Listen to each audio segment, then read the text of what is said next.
ए त्याला इकडे म्हणा. ए इकडे इकडे इकडे. अरे पळवू नका, त्याला गुन्हे दाखल होते. इकडे इकडे म्हणा त्याला. एक विवाह सुरू असतो तेवढ्यात पोलीस येतात आणि आपली पॅन्ट धरून तो नवरदेव पळत सुटतो. का सुटतो तर तिथं तो चाललेला एक बालविवाह असतो. बीड जिल्ह्यातल्या कपिलधार इथं हाच बालविवाहाचा एक धक्कादायक प्रकार उघडकीस आलाय. अल्पवयीन मुलीचा विवाह लावला जात असल्याची माहिती मिळताच पोलिसांनी आणि सामाजिक कार्यकर्त्यांनी संयुक्त कारवाई केली. मात्र पोलीस घटनास्थळी पोहोचल्याचं लक्षात येताच नवरदेवानं थेट विवाह मंडपातून पलायन केल्याचा प्रकार घडला. या संपूर्ण घटनेचा व्हिडिओ आता सध्या सोशल मीडियावर व्हायरल होतोय. ए त्याला इकडे म्हणा. ए इकडे इकडे इकडे. अरे पळवू नका, त्याला गुन्हे दाखल होते.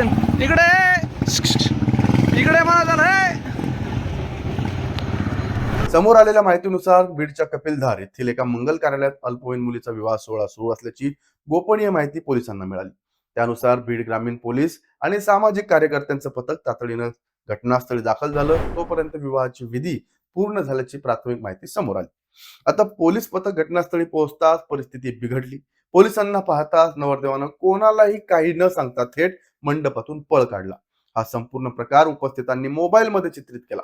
तो व्हिडिओ सध्या सोशल मीडियावर मोठ्या प्रमाणात व्हायरल होतो.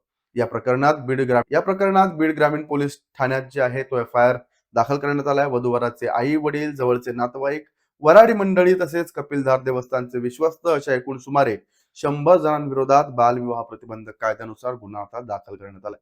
बीड जिल्ह्यात बालविवाहाचं प्रमाण तुलनेनं अधिक असल्याचं वारंवार समोर आलंय. हे प्रकार रोखण्यासाठी पोलीस प्रशासन आणि सामाजिक कार्यकर्ते सातत्यानं प्रयत्न करत असतानाही असे प्रकार घडत असल्यानं चिंता व्यक्त केली जाते. दरम्यान गुन्हा दाखल झाल्यानंतर फरार झालेल्या नवरदेवाचा पोलिसांकडून शोध घेतला जातोय.